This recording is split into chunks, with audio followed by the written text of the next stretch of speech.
Bonjour et bienvenue à tous pour ce 10e épisode de Tsi, le podcast francophone du saut à ski et du combiné nordique. Comme pas mal, un peu tous les 2 jours en ce moment, avec moi j'ai hâte Géox 120. Romain, comment ça va? Ça va bien. Une épreuve qui nous a régalé, donc ça donne de la joie au cœur. Et puis bah voilà, c'était une tournée qui faisait plaisir, quoi. Et oui, parce qu'aujourd'hui, le programme, c'est le débrief de la 4e étape de la tournée des 4 tremplins 2022-2023, étape qui s'est déroulée sur le grand tremplin de Bischofshofen en Autriche.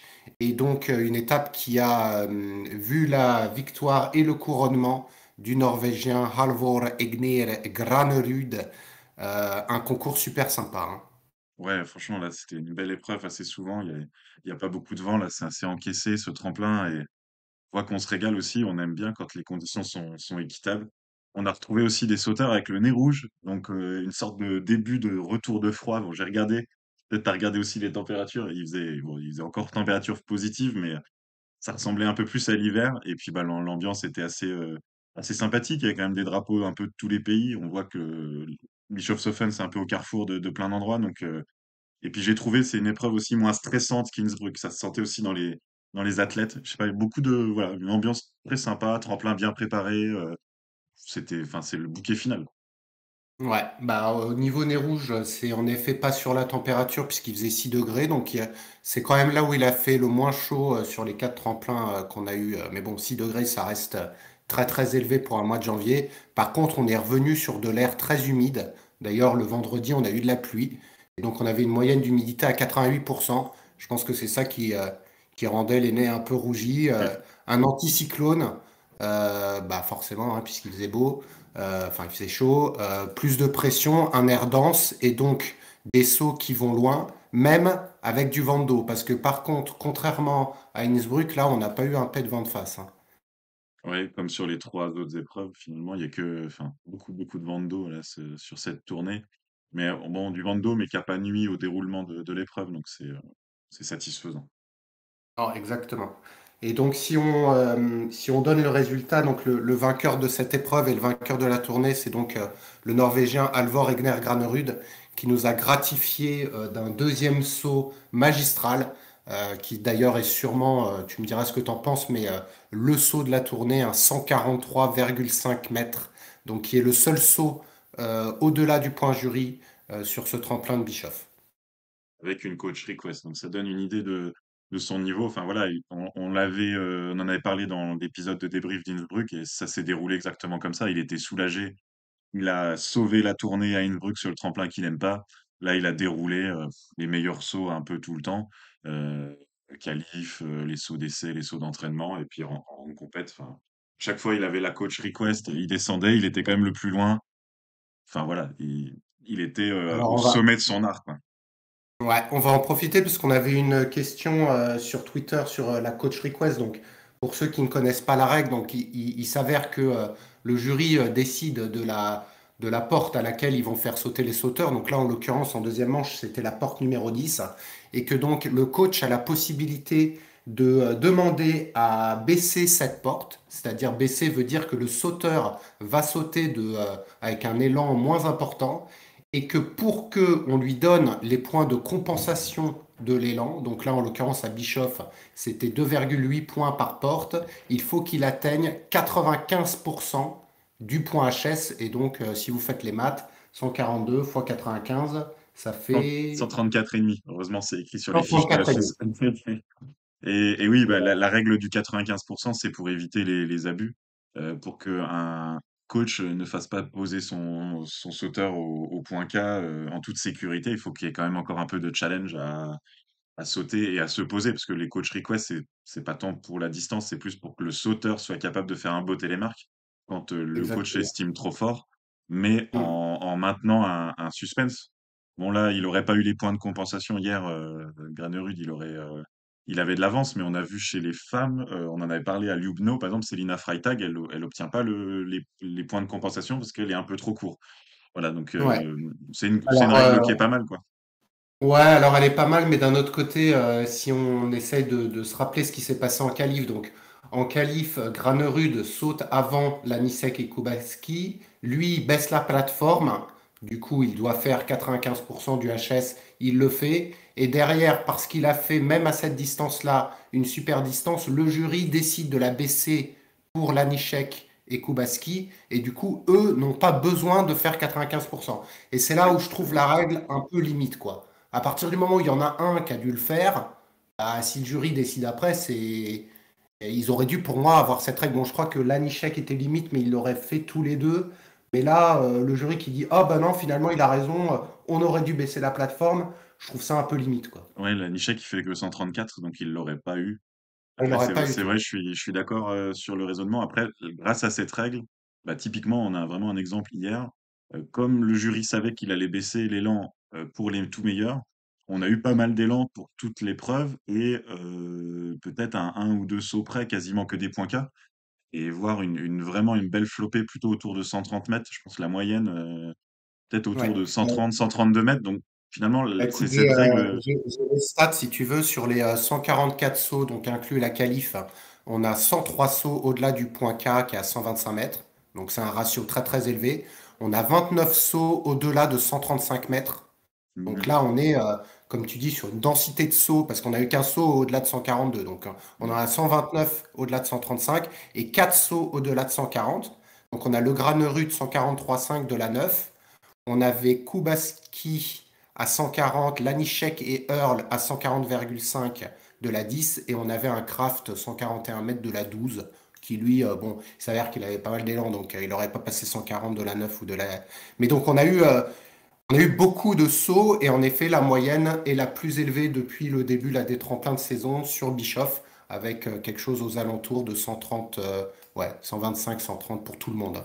Oui, c'est ça. Regarde, quand on voit Clemens Segner, il fait 136,5, 139,5, quasiment une ligne de stat qui lui valait enfin de distance qui lui valait le podium. Sauf que première manche, il a deux plateformes de plus, et en deuxième manche, bon, il est à la même que Lanishek et Koubaki, mais il est plus haut que Granerud. Donc on voit, ça a permis des longs sauts. Finalement, c'est bien pour le spectacle, quoi. Ouais. Et puis bah, pour finir sur Granerud, donc Granerud c'est la première victoire de la Norvège depuis c'est qui Anders Jacobsen Ouais. 2007. Et du coup c'est la première victoire en tournée de l'entraîneur emblématique de la Norvège qui est Alexander Støkel, qui avait tout gagné sauf ça. Donc c'est vrai que c'est une victoire déjà pour une nation, mais surtout pour un homme, Granerud, qui l'a dit autant à Innsbruck, il avait un peu tergiversé, hein, on l'avait nommé le philosophe parce que il avait beaucoup d'émotions.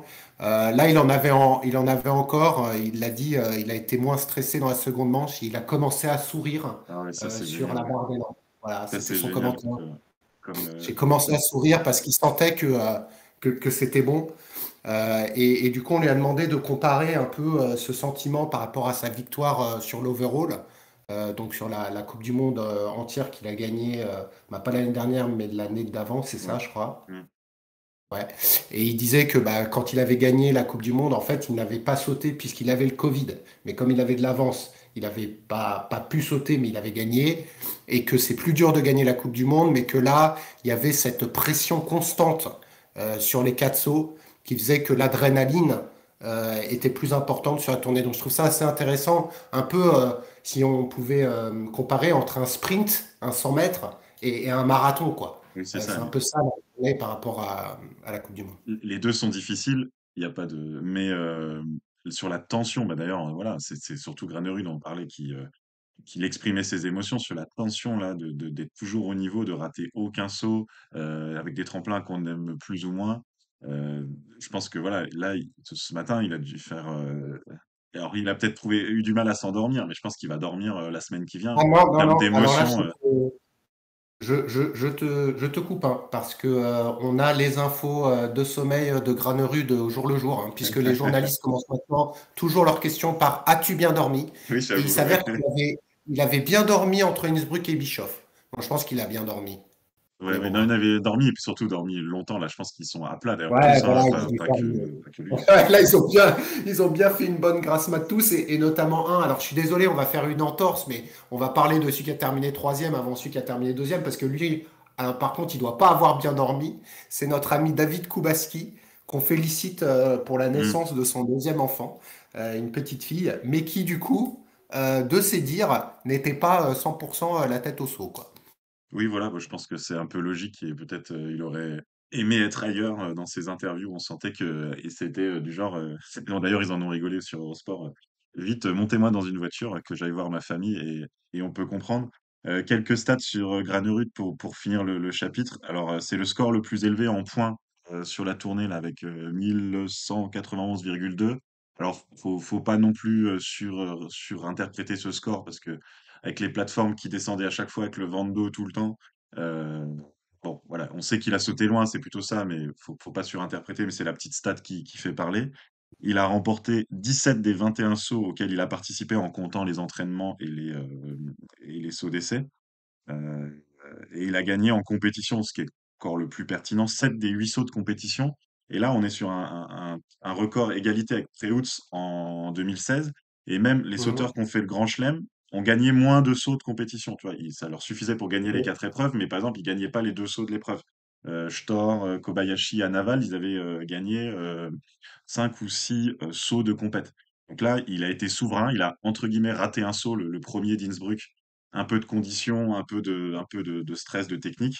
Mais voilà, il n'y a rien à dire. La victoire, elle est plus que méritée. Et il prend 380 points au général, ce qui fait qu'il revient aussi un peu dans la course. Mais ça, c'est peut-être un peu annexe aujourd'hui.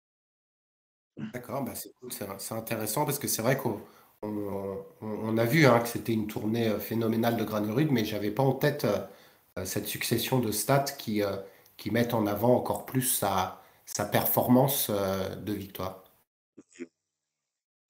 Et le deuxième de la tournée, donc troisième hier à Bischofshofen, il fait le troisième, donc à Koubaki, le troisième score le plus élevé de toute l'histoire de la tournée, et il gagne pas. D'accord. Donc ça montre aussi la performance. 4 podiums. C'est aussi dans les stats, c'est la quatrième fois qu'un sauteur fait podium à chaque épreuve et ne gagne pas la tournée. Le dernier, c'était Freund en 2016. Donc Ok. grosse tournée aussi de Koubaki, au-delà du niveau de saut et des styles. Et ah oui, c'est important que je le précise après le dernier épisode, il avait bien 12 podiums à la tournée après Innsbruck, et donc là il en a rajouté un 13e, donc il a fait plus d'un tiers des podiums de sa carrière sur la tournée, donc c'est quand même un peu Monsieur Tournée, et il est devenu le Polonais le plus, enfin, pas titré, mais voilà, avec le plus de podiums sur la tournée, devant Mawish et Storr à 12. Donc Mais Koubaki, qui est-ce voilà, qui a tu l'as, qui est-ce qui a fait le plus de podiums du coup? de tous les temps?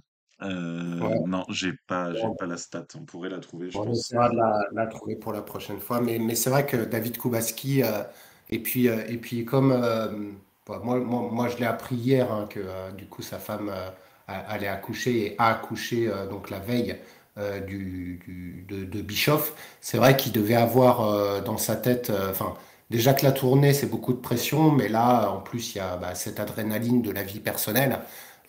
Et c'est vrai que du coup sa performance là aussi doit être mis en exergue, et Kubaski reste avec son maillot jaune, et malgré le retour, comme tu l'as dit, de Granerud en termes de points, le favori pour le Globe, il a passé maintenant ce gros cap qui est la tournée, et il va devoir gérer maintenant le ROR, hein, comme prochain bloc assez important de, de concours qui s'enchaînent.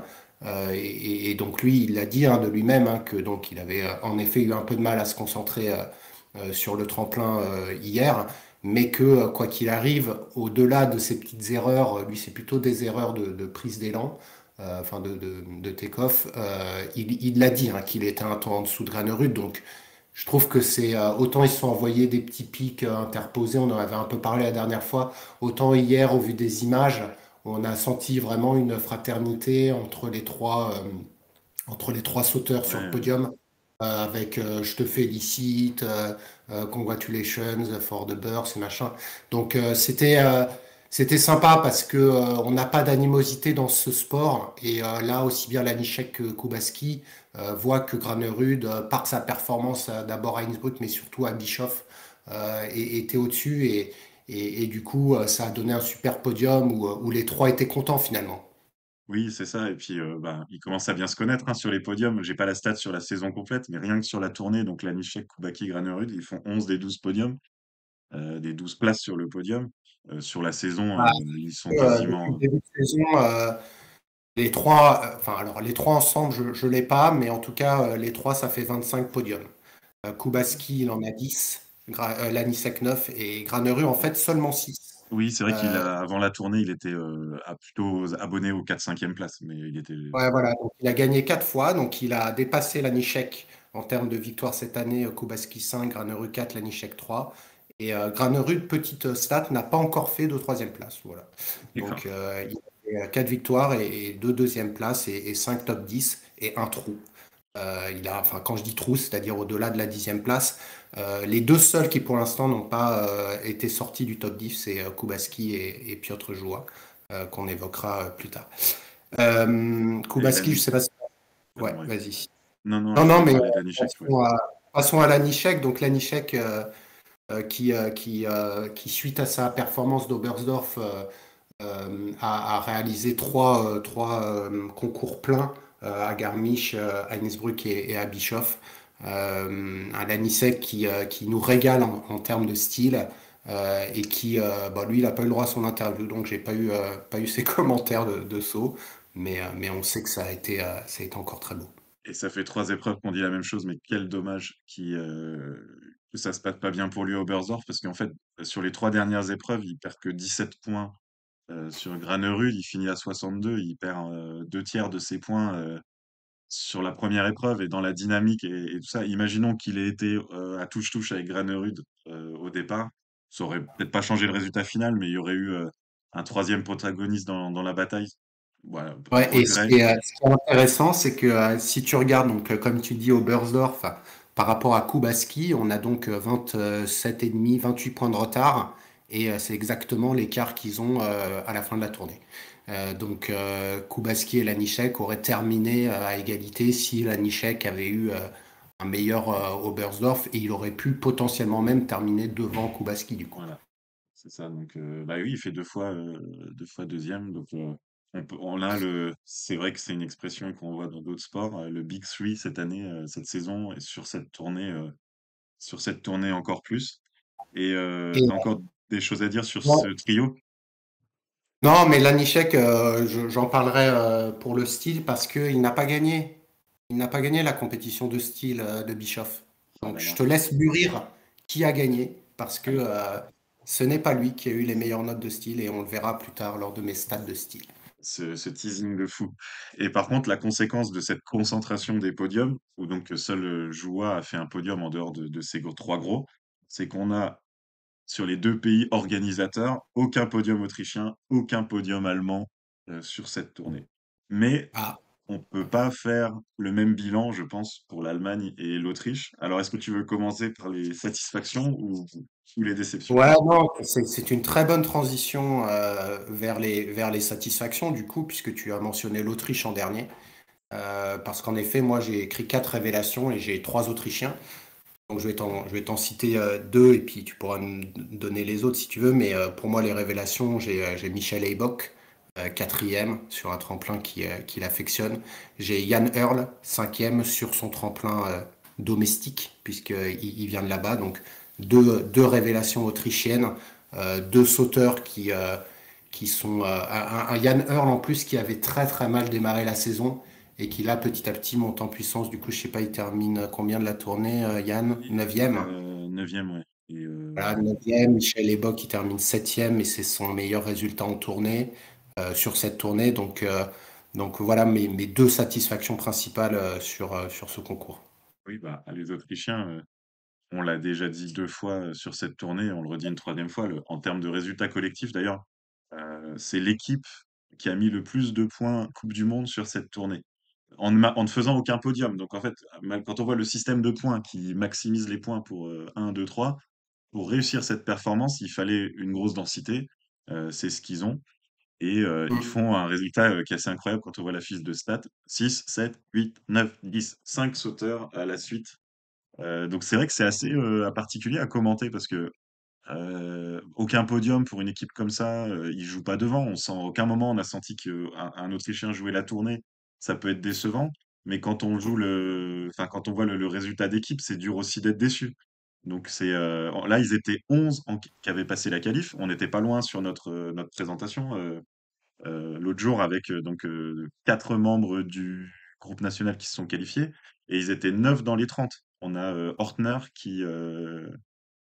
du groupe national qui met des points et Egner qui fait 10e et un deuxième top 10 en carrière, donc en plus des 7 quotas habituels.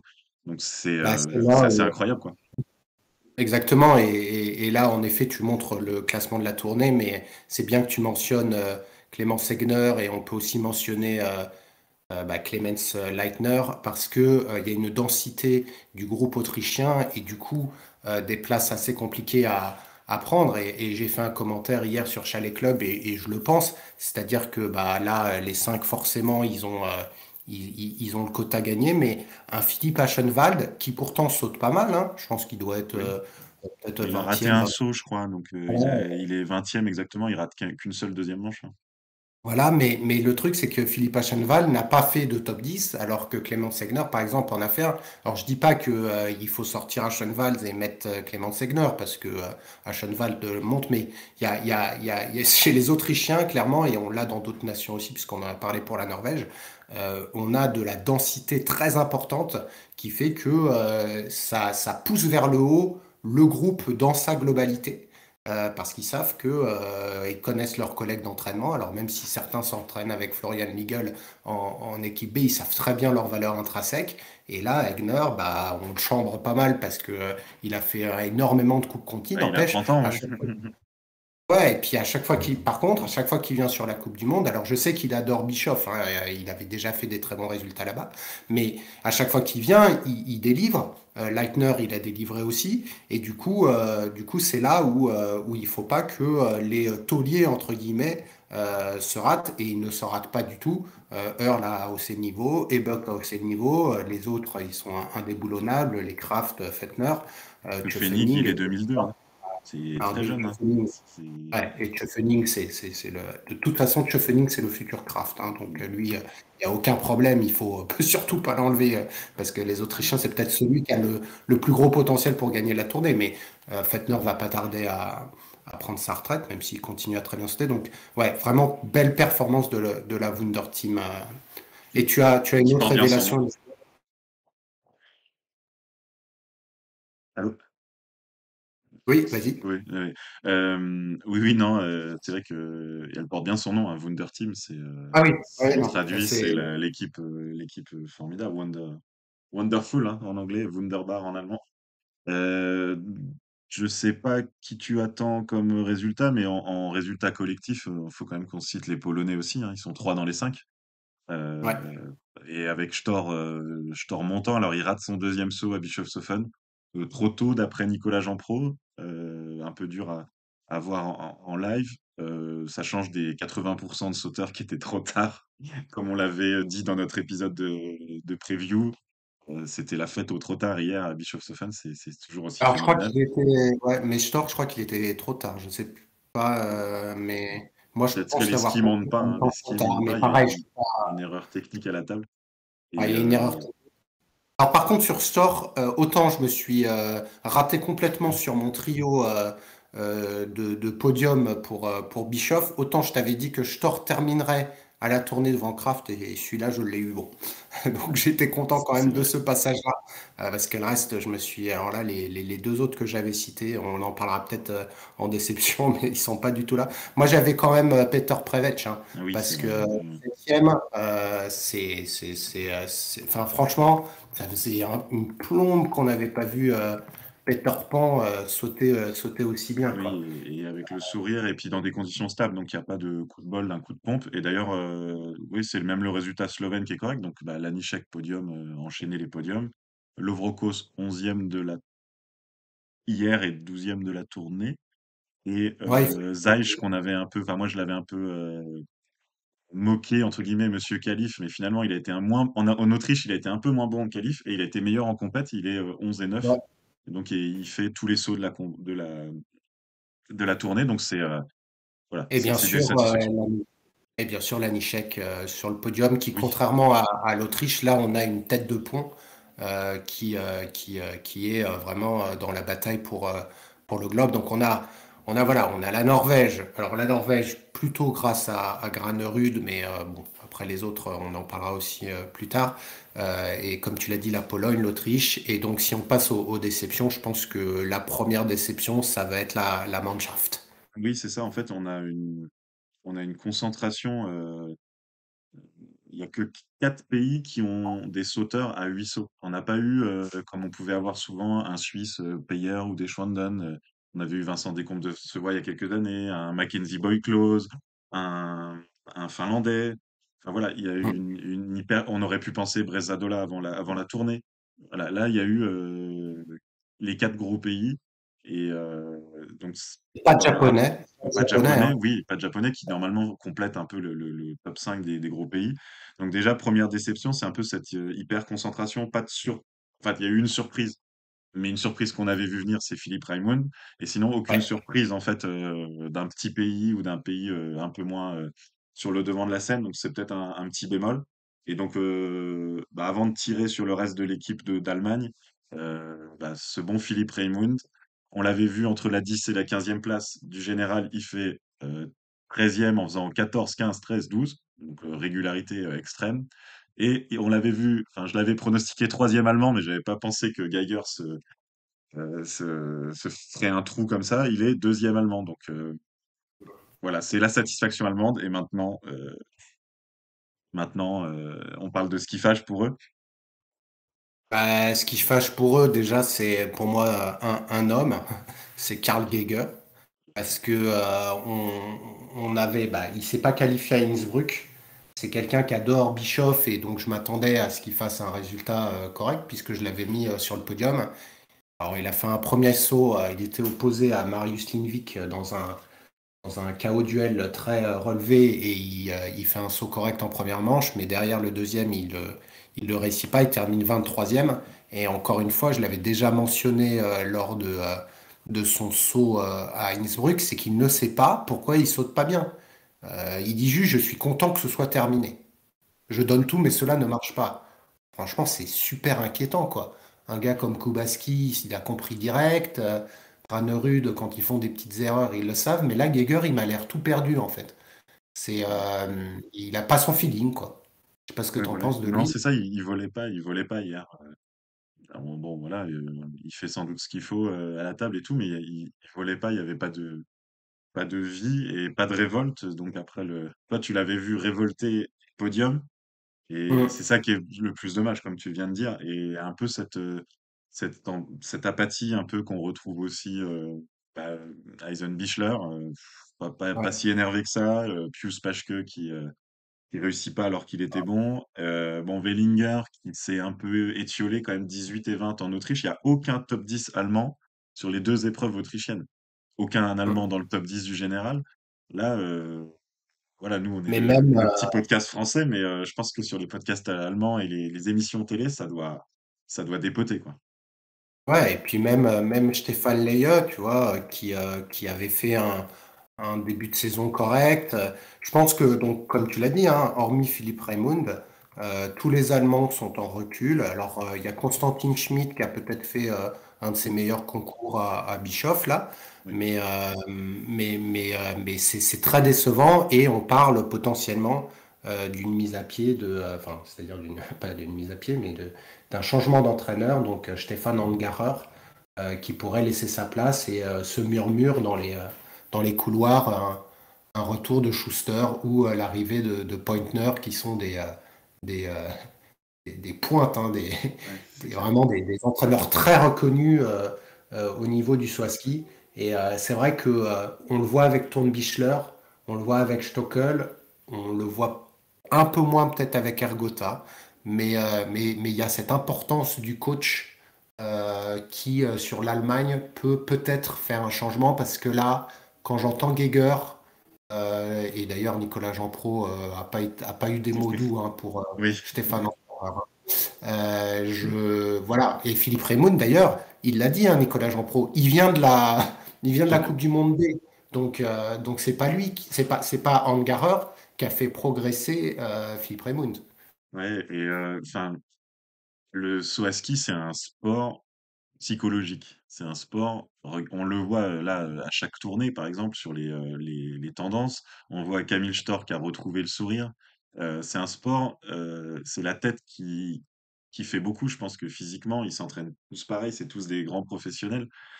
Et le style, on le voit avec aussi Granerud, il est bien dans la tête. Il a dû aller discuter avec Stockel. Stockel, tu le vois, tu as envie d'aller lui parler, tu as envie de limite, t'es pas content de ton épreuve, tu as envie d'aller, il va te faire un câlin. Enfin, tu vois ce que je veux dire dans le feeling. Bichler, tu vois que c'est un gars exubérant.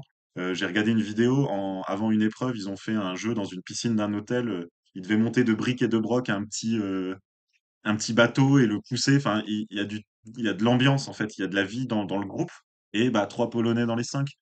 J'espère que c'est pas de la philosophie de comptoir, mais on sent que Non, non, l'humain non. est au cœur en fait. Et Angarer, le body language, sa tête, elle est fermée. Je pense que techniquement, il doit être impeccable. Ça doit être un ponte de la technique du saut à ski. Mais on n'est pas dans l'intimité de l'équipe non plus, hein. On va pas faire Non, ce qu'on ne sait mais je pas, mais pense on que sent pas ce côté. Je vais pleurer sur ton épaule une fois et demain je serai bon parce que j'aurais réussi à dire ce qui n'allait pas, tu vois. ouais, et puis bon, bah voilà, il est coach depuis 2019, donc il a succédé à Werner Schuster. Et il faudrait voir vraiment les performances de l'Allemagne sous sa tutelle, mais là, pour moi, bah, ça a été un très bon sauteur, hein. Enfin, je veux dire, il a, je crois d'ailleurs, gagné, lui, la tournée. Non, peut-être pas. Ah non, non, il l'a gagné quand il était à la tête de l'équipe polonaise, puisqu'il avait l'équipe polonaise avant l'équipe d'Allemagne. Il a déjà Il eu a des gagné deux résultats, hein, c'est pas fois. le Non, sujet, non, hein. non, il a le résultat en lui-même, il a terminé quatrième. Là, j'ai sa fiche, il a terminé quatrième de la Coupe du Monde en 1990, bah, sûrement à l'époque de Jean Pro. Et son meilleur résultat sur la tournée lui-même, c'est cinquième, et il l'a gagné deux fois, 2016-2017 et 2017-2018. La tournée en tant que coach de l'équipe de Pologne. Donc c'est un entraîneur reconnu, mais là, je suis d'accord avec toi qu'il faut un électrochoc sur l'Allemagne, et je doute que ce soit lui qui le fasse. Parce Et une que dernière question, à moins que tu veuilles encore tirer sur non, l'ambulance. oui, non, non, c'est ça, mais enfin, si on regarde les cinq grosses nations, j'ai l'impression qu'il y a des entraîneurs un peu bisounours, quoi. Quand on voit aussi Svida, la Vidotzel, ou même Ergota, je sais pas, on sent une sorte de gentillesse, et j'ai l'impression que ça marche, quoi. Mm. Et moi, je citerai juste en individuel le cas de Robert Johansson, qui, bah, encore une fois, il fait pas une mauvaise tournée, hein. Il termine 16e, il fait les 8 sauts. Mais voilà, il est en retrait. C'est quelqu'un qui jouait le top 10, même si on l'avait pas flagué comme un prétendant au podium. Mais là, il est clairement en retrait, puisque du coup, lui ne fait pas de top 10 sur Genre cette tournée. Et donc, il y 16e a un place petit aujourd'hui. recul au classement. Ouais. Ouais, et Forfang, par contre, bon, plutôt entre 10 et 15 avec du sourire. Sur Forfang, il exprime beaucoup ses émotions aussi. On l'a vu Mm. sourire, donc on va être content. Mais j'avais mis la Norvège à la limite de la déception comme équipe, parce que finalement, justement, il faut descendre à Forfang 15e pour trouver le deuxième Norvégien au général de la tournée. Johansson, tu viens d'en Mm. parler. Et derrière, par exemple, sur hier, bah, Lindvik, on se dit embelli à Innsbruck. Tu le sors même comment dire, en pronostic podium. Hier, on a retrouvé le Lindvik tout de suite dans ses skis et en freinage en vol. Sundal, en vol, c'était pas fameux. Van Emel, il marque des points, mais c'était quand même pas fameux. Donc, tu sais pas, la Norvège, il y a Granerud. T'enlèves Granerud, je pense que la Norvège serait quasiment en crise, quoi. La Norvège, comme tu le dis, c'est pareil que l'Allemagne, c'est-à-dire qu'on a une baisse de niveau par rapport au début de saison, et pour certains comme Lindvik, le début de saison n'est même pas au niveau de ce qu'il attendait. Il y a peut-être que Forfang qui est au niveau de ce qu'il était. Temps 2 a perdu vachement, hein. Moi, je le trouve Oui, je le cite vraiment. même pas, ouais. Ah non, il est là, c'est lui qui saute le moins bien, hein, même par rapport à Van Franchement, sur la tournée, Temps 2 est même un cran en dessous.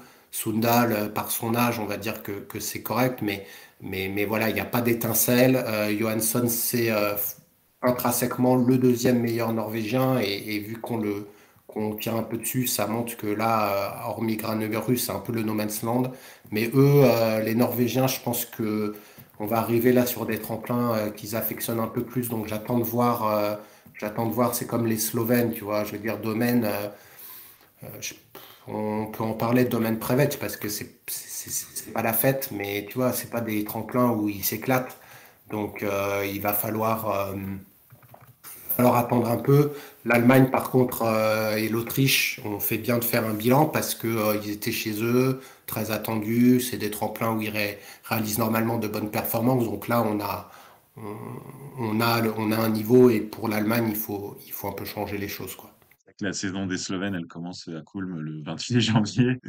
Et les C'est ça. Norvégiens, c'est pas loin, pas mal de Norvégiens. C'est vrai que quand on va regarder le bilan aussi, il va y avoir 6 épreuves individuelles sur les tremplins de vol à ski. Et donc, ça peut faire des grosses remontées aussi au général pour ces sauteurs typés voleurs.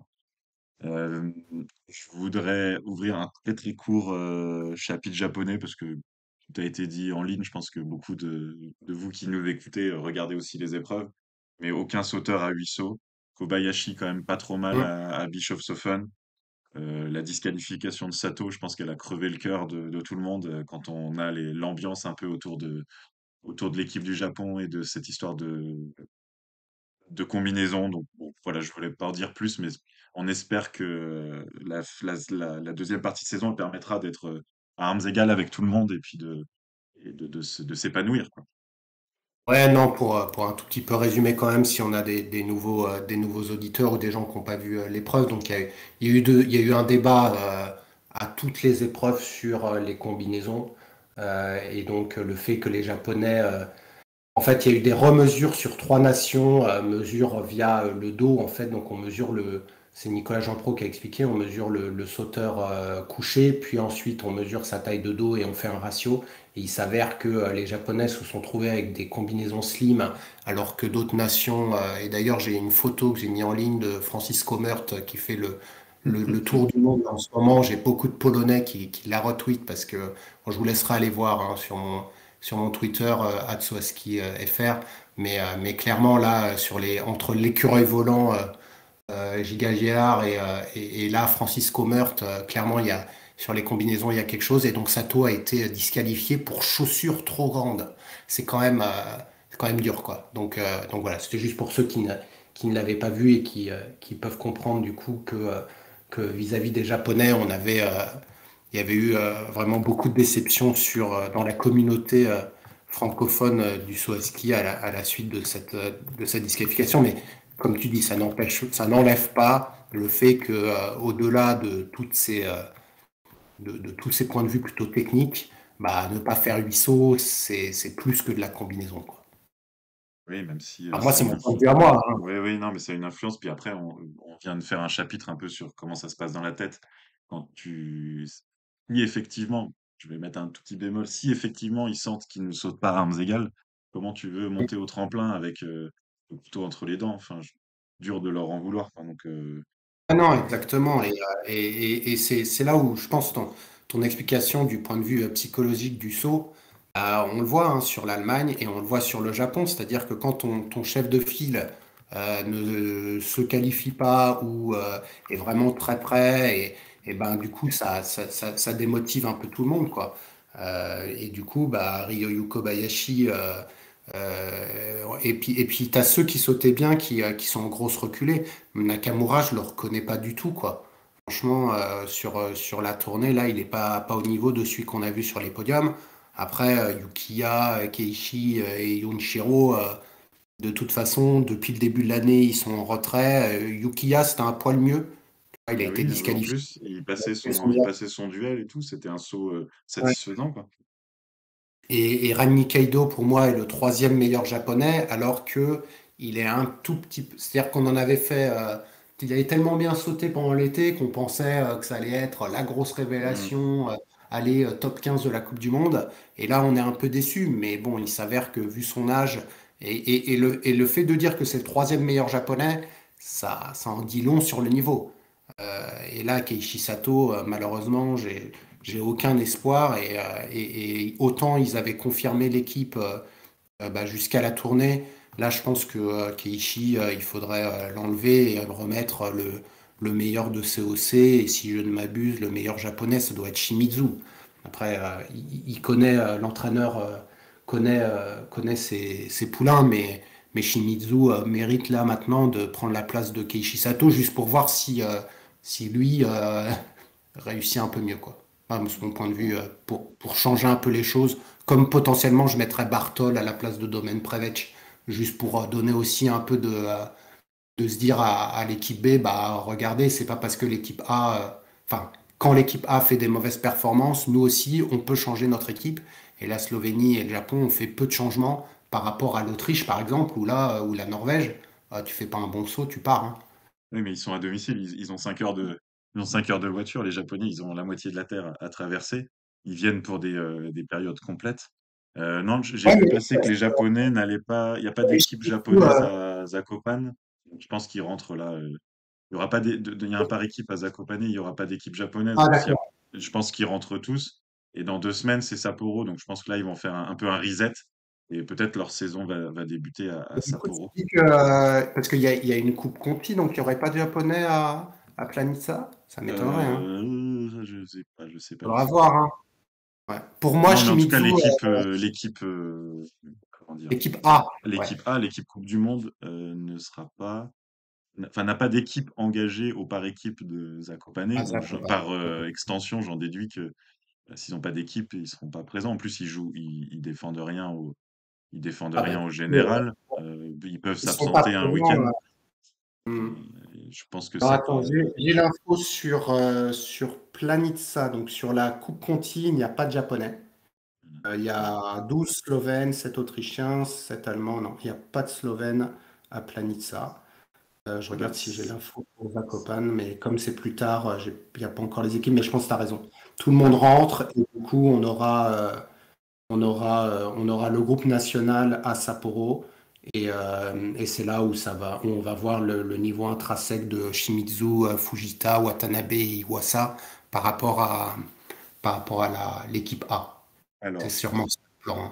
avant de se projeter sur ce week-end et le week-end suivant, je pense qu'on peut introduire et on va peut-être même mettre un petit jingle, l'instant stat, l'instant note. Allez. Alors, on a, j'ai mes stats de vitesse. Alors, il s'avère que la vitesse, donc par rapport au profil de tremplin de Bischoff, donc Bischoff, on est sur le plus grand tremplin de la tournée, une très très longue table, et donc il y a une importance de cette vitesse dans ce tremplin-là.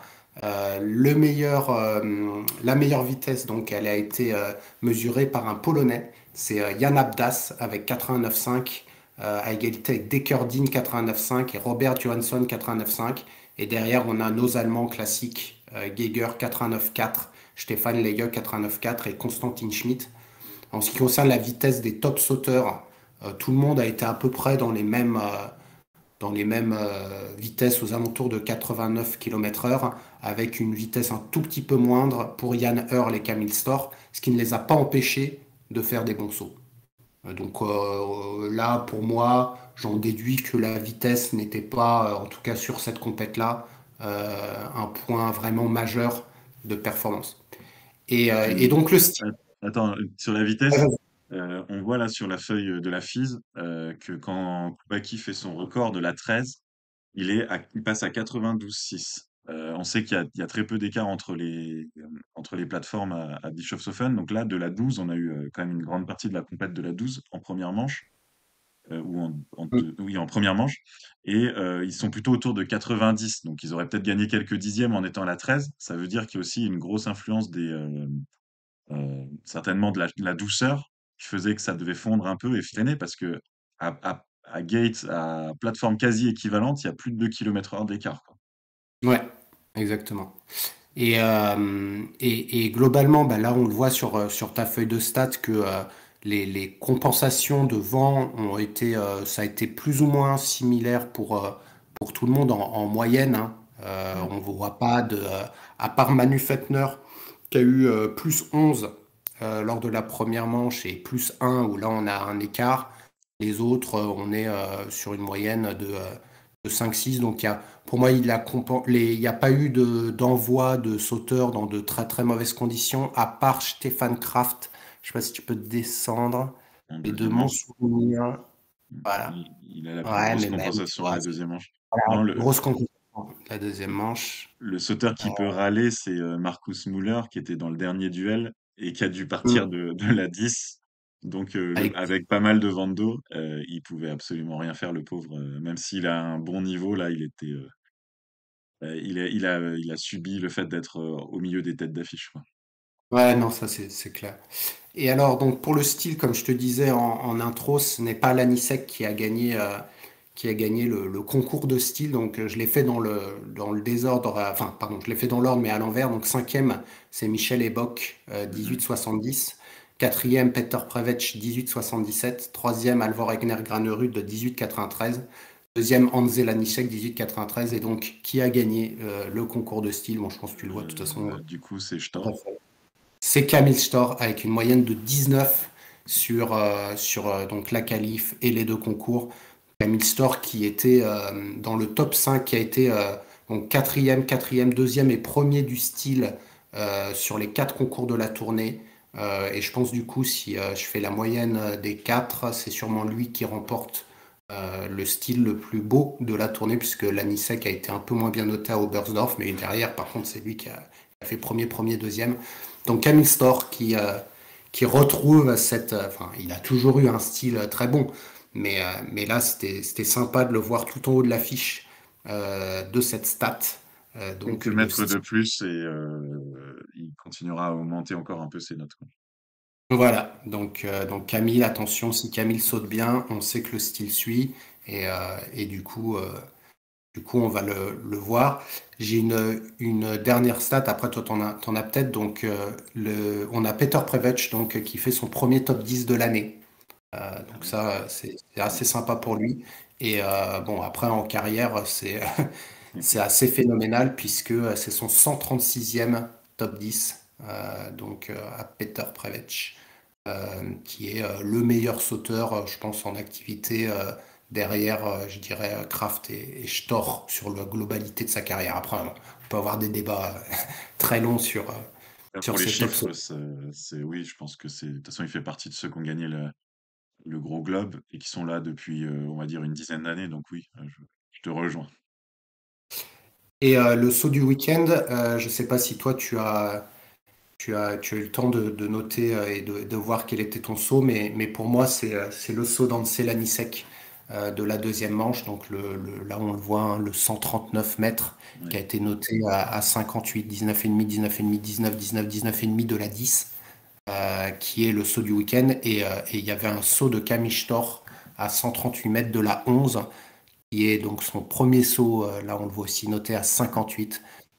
Donc pour moi, c'est vraiment les deux sauts, si vous voulez voir des sauts vraiment magnifiques. Faut se regarder. Vous allez sur YouTube, vous tapez un Stork 138 Bischoff, il sortira, hein. Les Polonais mettent les sauts individuels des sauteurs. Ça, c'est sûr et certain. Non, je voulais pas dire Granerud, parce que je l'ai trouvé toujours un peu nerveux et en mouvement. Donc je voulais dire aussi Lanišek parce que, enfin, voilà, c'est beau, c'est fluide, c'est de l'art, quoi. Voilà pour Bischoff et la tournée. Je ne sais pas si tu as des choses à rajouter. Moi, je voulais juste donner un petit crédit à la foule à Bischoff. J'ai trouvé vraiment l'ambiance sympa là-bas, meilleure qu'à Innsbruck. De toute façon, tu l'avais dit dans ton preview de la tournée que Innsbruck, c'était pas des connaisseurs de saut à ski. Et là, à Bischoff, on retrouve cette ambiance. Et donc, si on devait classer les ambiances, en tout cas de mon côté, ce serait Oberstdorf 1, Bischoff 2, Garmisch 3 et Innsbruck 4. Ça te rejoint à 100% et on a vu que la célébration de Granerud était aussi accompagnée des vivas du public. Donc ça, c'est toujours génial, ce fair play. Célébration, qui va tourner là, il se laisse tomber. sur le dos Ah et toute ouais. son équipe qui lui saute dessus. Je pense que pour clôturer notre chapitre Bischofshofen, c'était aussi une image magnifique. On l'avait vu beaucoup de sauts exulter, et là, c'était vraiment l'émotion d'un coup qui l'a envahi au point, en image, voilà, il tient plus debout. C'était beau, dire, j'ai tout donné sur cette tournée, j'ai fait le job jusqu'au bout, je fais un saut énorme à la fin, et je suis vide et je suis heureux, quoi. Voilà, je suis d'accord avec toi.